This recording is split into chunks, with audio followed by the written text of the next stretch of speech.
you very much for the invitation to speak at this nice place and this nice 10th anniversary of this conference. Yeah, so I will speak about the graph complex action on Poisson structures and the computer implementation that I did of this and the results of that. So yeah, I'm now at INRIA in the mathx team. Very good. Okay, so I wanted to start with some acknowledgements. Of course, so this talk is going to be based on my PhD dissertation, and it was, well, advised by Artemi Kiselyov and Duco van Straten. And some of these results that I'll mention are joint work with Nina Rutzen, Anas Boussaghouan, Dimitri Lipper, and some others that I'll mention later. And I also wanted to thank for discussion some other people like Maxime, Thomas Wilwacher, and Brent Pim. Yeah, they also contributed to my understanding of this topic. And yes. So the outline of the talk is that I'll first give the necessary background. I'll go to the theory behind these deformations of Poisson structures that I'll describe, and then go to the computations and show you some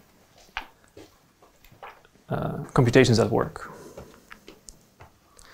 So I go back very far to classical Hamiltonian mechanics, and there's a way to describe that using first order ordinary differential equations due to Hamilton. And his equations of motion look as follows, where you have a Hamiltonian energy function and the time derivative of the coordinates, which are given by positions and momenta. The time evolution is as follows.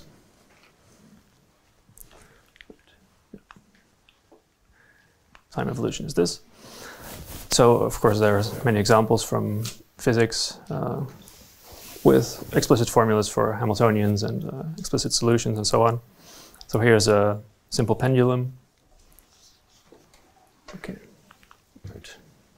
Just go on. So one algebraic structure here that I want to point out is that so we know that these points move according to Hamilton's equations. We get the time evolution of a point, and then we can ask what is the time evolution of the value of some function f of these of the coordinates of these points.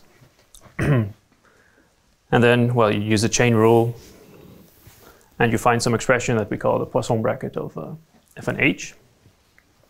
And then constants of motion are those such that the bracket with h is 0. We see that energy itself is conserved, and you can prove a Jacobi identity. Sum over cyclic permutations of nested brackets. And yeah, this time evolution can also be seen as a vector field on the space of Q's and P's. So more generally, we can describe Poisson brackets using a similar formula as we saw before, but now, so it was a difference of partial derivatives, difference of products of partial derivatives. And so the way to generalize is that it's still a difference of products of partial derivatives, but now with respect to some arbitrary coordinates, xi. And you may have some function coefficients in front of these antisymmetric expressions. These Pij's, structure coefficients of the Poisson bracket. And then the Jacobi identity can be expressed as a partial differential equation on these P's. And again, you get Hamilton's equations of motion. And now what is new is that you can have a concept of a Casimir, some function that Poisson commutes with all other functions. And then it follows that the motion happens in the intersection of the level sets of these of these Casimirs. So an example of a more general Poisson bracket with linear coefficients here is given by this SO3 example, where you do have a Casimir, and the bracket is now linear. So the bracket of two coordinates is a linear function as opposed to a constant as it was in the previous example. Okay.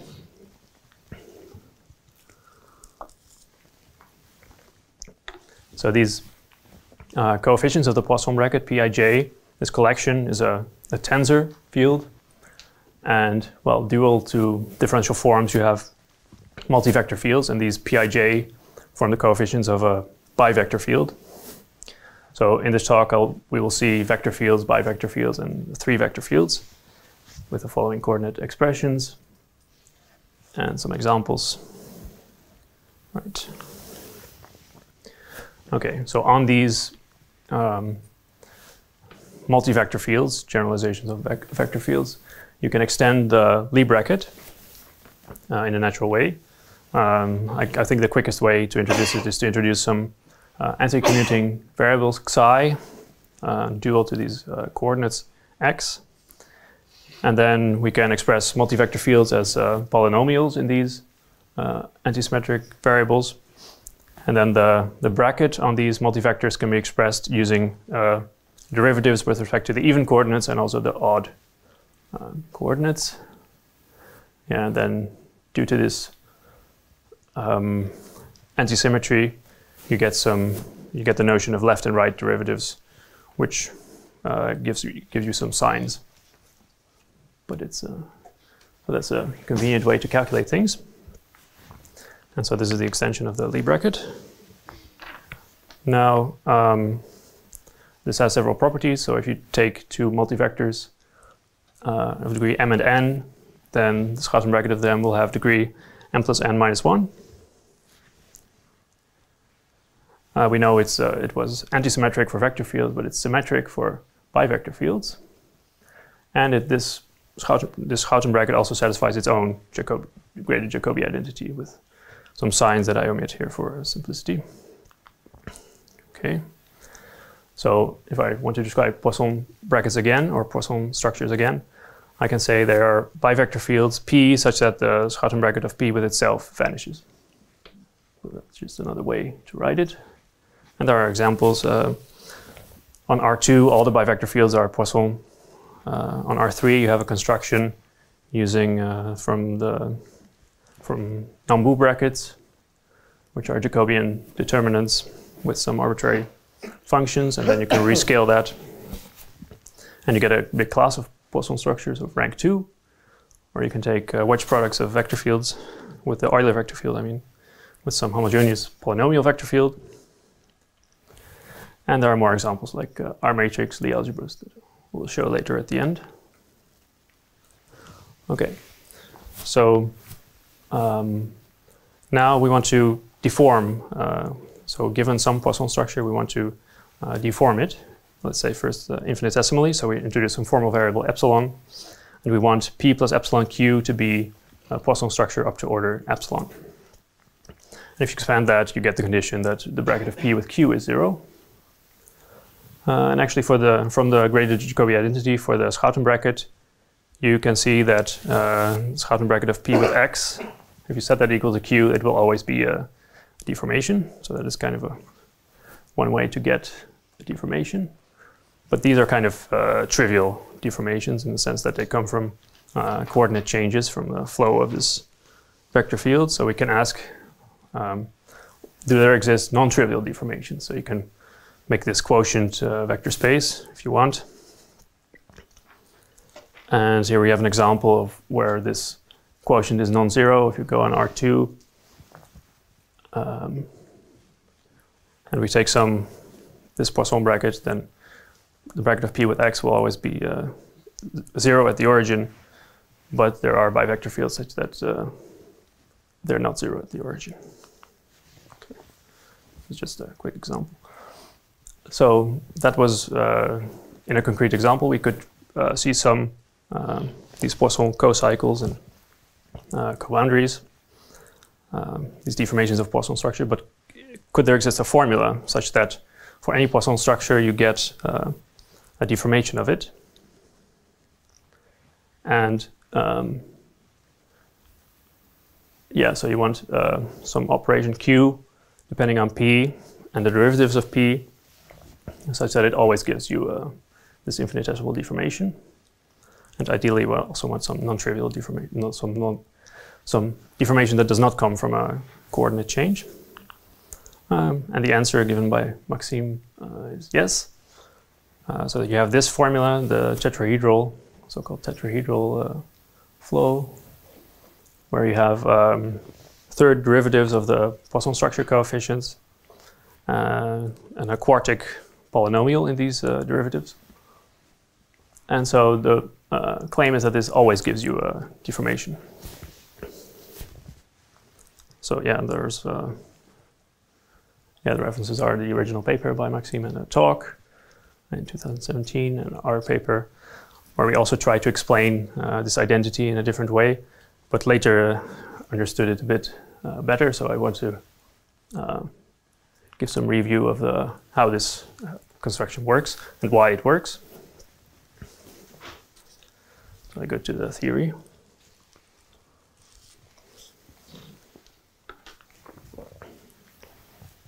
Okay, so this is going to be based on well, the original paper there's the original paper by Maxime.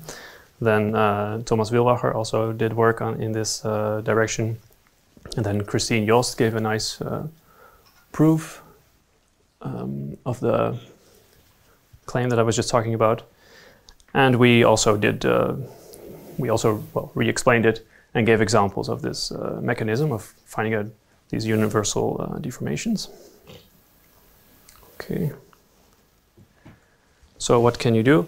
So we have these multi-vector fields, and we can look at operations on multi-vector fields. So we can take the wedge product of multi-vector fields, or just the product if you use the antisymmetric variables. And so we want some number of inputs and one output. So we can multiply 2 vector fields or 3 vector fields.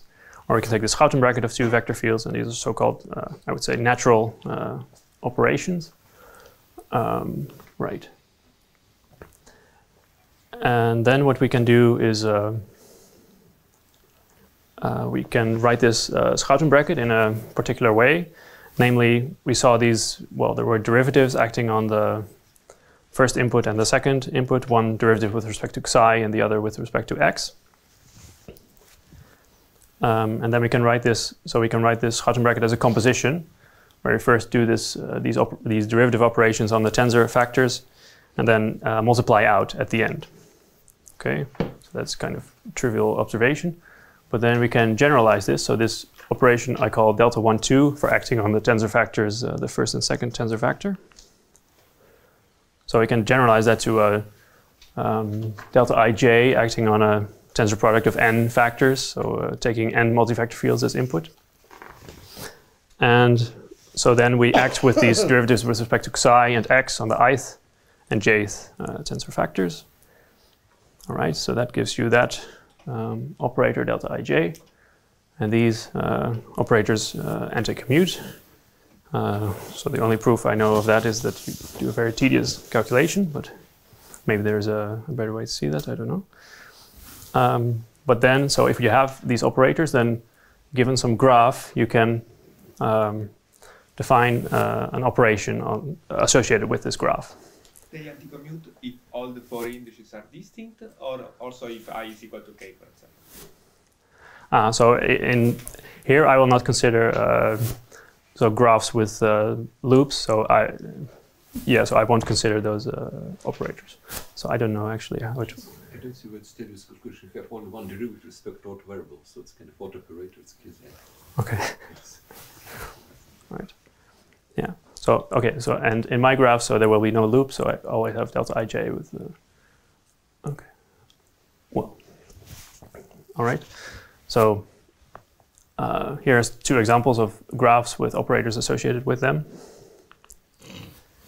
And now we can see there's a natural bracket on these operations, because if you looked at operations with 1 input and 1 output, you have composition. But if you have multiple inputs and 1 output, you can do insertion into some slot of the other operation. And so here's an example of that. We have 2 operations, pi s, which is some notation for the Schouten bracket. and op of gamma, which is some operator associated with some graph.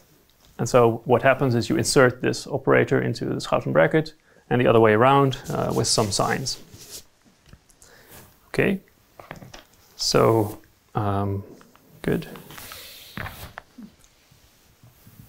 Then you can, so on these graphs, from these graphs you can build a vector space, and on this vector space you can introduce a bracket kind of such that the bracket of graphs maps to this bracket of operations. And if you take the bracket, Ricardo, yes. the plus and minus sign, is it for two types of commutators? Or, because on the other side, I don't see the plus and minus sign. Are you having them all? The plus and minus sign there. So the plus and minus signs can be made explicit. They just depend on the degrees of, well, the number of inputs and the degrees of the arguments, I think. Okay, Yeah. so, okay, I see. Yeah. Okay, so we can introduce this bracket of graphs, or of sums of graphs, and from that you can define a differential. And it turns out that the first non-trivial example of a cocycle is this tetrahedron graph, and you have more examples as well. There's a whole class of examples given by wheel graphs plus higher order terms. And so if you have some graph cocycle, then it gives you an operation, and if you evaluate this operation at copies of your n copies of your Poisson bivector field, then you will get this kind of universal deformation. And it just follows from an equality on the level of operators.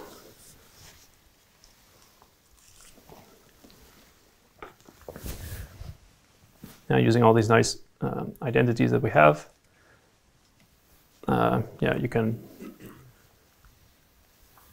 insert p there, and you will see that on the one hand you get this term that you're interested in, this Schouten bracket of p with your deformation, and on the other hand you get some operator evaluated at the Schouten bracket of p with p, and that is 0 for a Poisson structure. So, right, you get the identity. Yeah, a slight variation of that is when you consider a graph coboundary. So in this graph complex, you also have coboundaries. And if you evaluate the same identity again, then you can see that graph coboundaries get mapped to deformations which are Poisson coboundaries. Okay. So the question is if they're, well, so the construction is kind of, well, given some graph cocycle, which is not a coboundary, you expect that it should be, the deformation should not be a Poisson coboundary. But actually finding an example of this of this kind is still an open problem. Excuse me. So that was a motivation for me to do some computations. Yeah, so this is where the experimental mathematics starts. Wait, it's not in sync with the...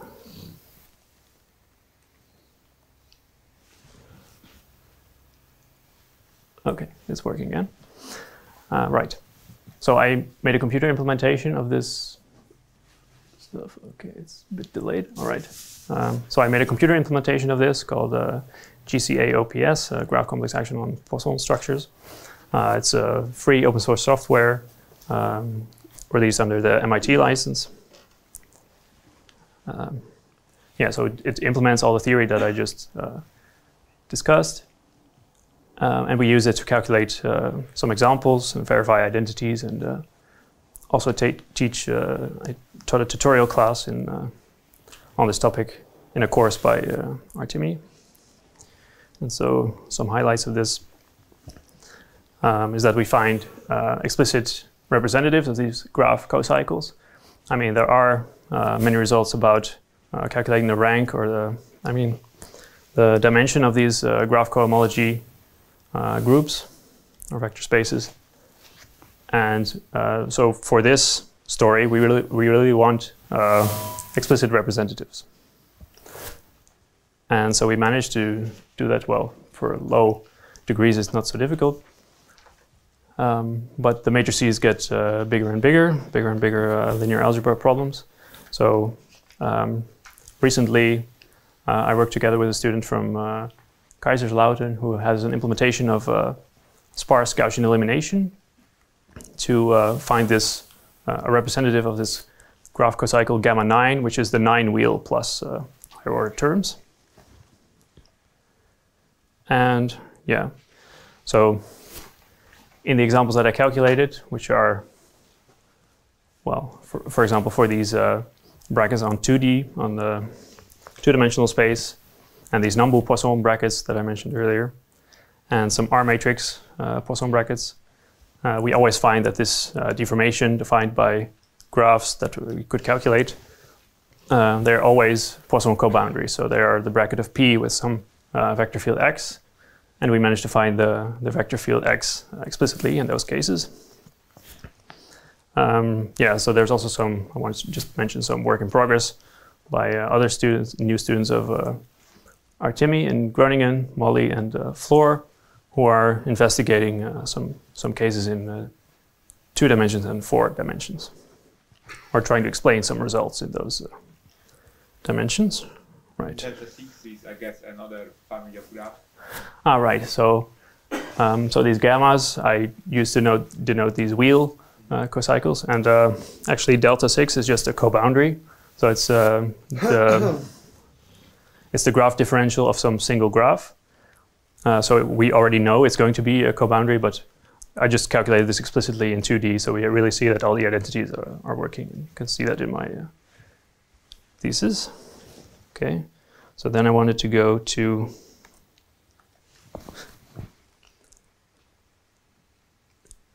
these examples. Yeah, just to illustrate. So I made this Sage Math package, which is supposed to be made easy to use and like using standard syntax that you also find in the standard Sage library. So you can define a graph complex, and you can ask for a basis of the cohomology. So here we reproduce this tetrahedron. Okay, there's also a directed version, but I skip it right now. Or this, and you have this 5 wheel, and then of course it gets larger. So here's a representative of the 7 wheel. 7 wheel graph cocycle, right? And so for each of those, you can calculate these deformations of Poisson structures. For example, in 2D, I have a chapter. So all these notebooks are also freely available from which you can find from the website mentioned earlier. It's GitHub, or my own personal website if you want. So I just show an example of 2 dimensions. So I let my Poisson structure be u ddx wedge ddy, and then you can calculate this, well, tetrahedral deformation quite easily. You can even do it by hand. And then it turns out that it is a Poisson coboundary, so there is some vector field x such that this Q is the bracket of P with x. And even more, this vector field x can be seen as a Hamiltonian vector field with respect to another Poisson structure, namely the canonical Poisson structure on R2. And so we find this Hamiltonian function explicitly as a differential polynomial in the coefficient u of the Poisson structure. Okay, so that you can do for the tetrahedron, and for this 5 wheel, get bigger formulas. And here was the example I was mentioning earlier about this graph coboundary. Yeah. And so actually these formulas for the Hamiltonian that you find, you can also express them in terms of graphs. So, okay, I don't know what's going on there, but okay, I'll have to check that. You can define some directed graphs such that the operator associated with them, and you evaluate that at some copies of your function u, then you get exactly this Hamiltonian out of it. Okay, so that was the 2D case. Now for the 3D case, these Nambu Poisson brackets, if you want, you can also write them as this Jacobian determinant expression. And so again, you can calculate the deformation. It takes some time. Okay. Yeah, and then it turns out that, okay, deforming the Poisson bracket in this way is kind of the same as deforming the parameters, these a and rho. And so you can find explicitly how these a and rho change. And then, well, in the end, you get some expression for the vector field, which is a differential polynomial depending on a and rho. Okay. Yeah, and also in this case, you can also represent these terms using directed graphs again. And here you have the phenomenon that a loop graph appears, a graph with a loop is used to represent this vector field.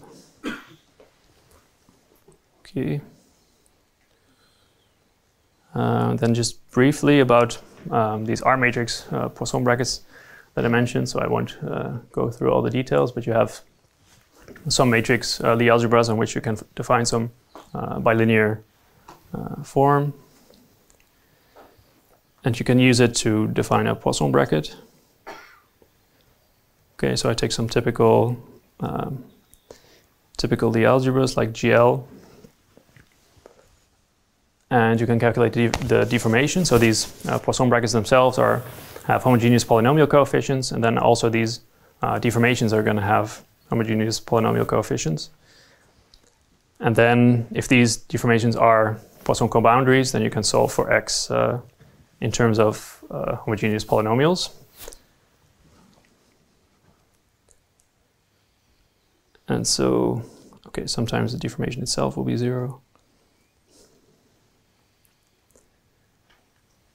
Okay, so here we have an example where the deformation itself is some big formula, but we can solve for the vector field x, and we get some non-zero vector field x. Right. Okay. So those are some of the computations that I did. And now I wanted to show something that I'm making a prototype of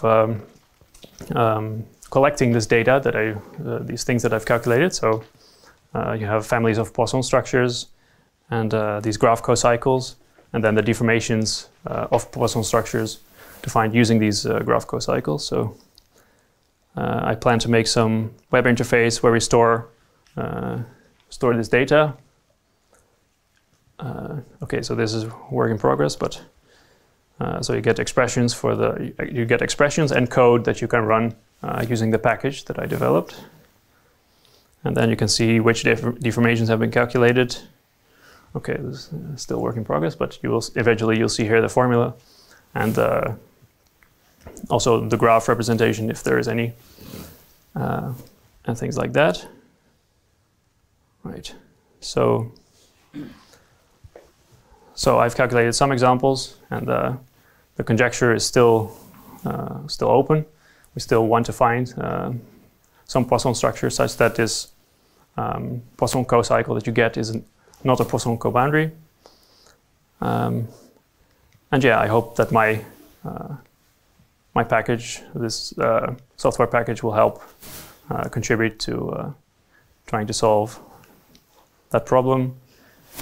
And we can catalog the known results using a web interface like this that I will eventually announce on my website or some preprint.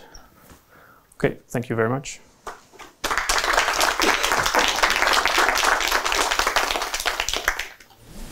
Questions?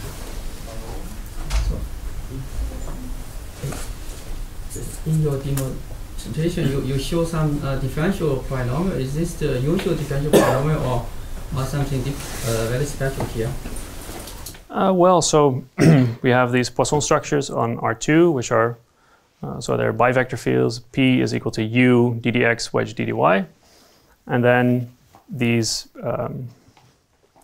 if you calculate this deformation, this Q of P, for example, for the tetrahedron, you get so partial derivatives of U and products of those things and sums of those things. And so that's going to be it's going to have different differential polynomial coefficients in U, so regular differential polynomials. And also we solve for the vector field where you also have these differential polynomial expressions. Yeah. When was introduced this Schouten bracket? Good question. So Schouten is a Dutch mathematician. He had a student called Nijenhuis. So this bracket is also called Schouten-Nijenhuis bracket. I think it might have been introduced by Nijenhuis and named after Schouten, something like this. I don't know by heart when exactly it was introduced, but it's quite some time ago. I have many questions, but I will try not to pose them all, probably. Maybe a very naive, simple question. You flashed us those coefficients that you have in gamma 5 and gamma 7. Gamma 5 is easy. Gamma 7, we have seen that. It was a flash, but it was looking to me something like 7 double factorial divided by some odd number double factorial and powers of 2 or small rationals. Is it possible that those coefficients are not that ugly after all, and that some of them you can guess the general formulas for the general gamma odd and input that when you search for the new ones? So that sounds interesting. So I know that there are some integral representations of for coefficients of these graph cocycles, if I remember right. Some work by Wilwacher and I don't know who else. Yes. So, but yeah, I don't know about any closed form. Answer maybe. I think you can reduce everything to multiple zetas. So yeah. Yeah. Okay. Yeah, could be work of Kontsevich as well. Yeah, so I don't know about explicit formulas using factorials or things like that. Yeah, it could be interesting to look at. Maybe a second small question. This is a bit more philosophical. It looks like it is difficult in integrable system to find new R matrices. And now I wonder if it is the case that this tool of even just gamma 3 allows to determine, for example, the well-known R matrices but that are non-trivial, for example, for the spin 1/2 6-vertex model, as gamma 3 deformation starting from free fermions, for example, so that this is a tool that gives us the good R matrices from deformation from trivial ones, or if this is not a way of getting that. It would be interesting to know if this is the tool for getting that or not. Do you know anything about that?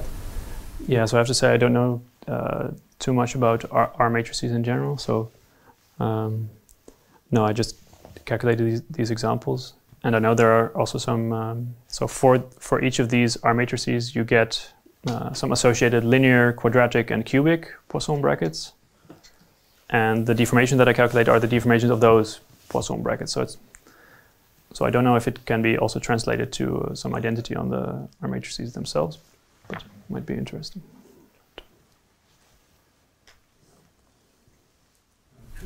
Maybe I should have just a little suggestion. I think for many classes of R matrices, you can a priori see that you don't have trivial deformation because it's invariant. You have Casimirs, yeah? And Casimirs, and for general Casimirs, you get symplectic manifold and class of symplectic form. So you get kind of like data of how the class of form, and it's invariant under deformation, yeah. Yeah, and if these things kind of like have Tarelli's theorem, then distinguish different deformations that you see that you don't have interesting deformation. Yeah, so the hope maybe to look something like situation we get really no cohomology, something like things really importantly algebra, then we can the chance to hope to find something. Okay, thanks very much for the suggestion. More questions? Not then. Thanks again.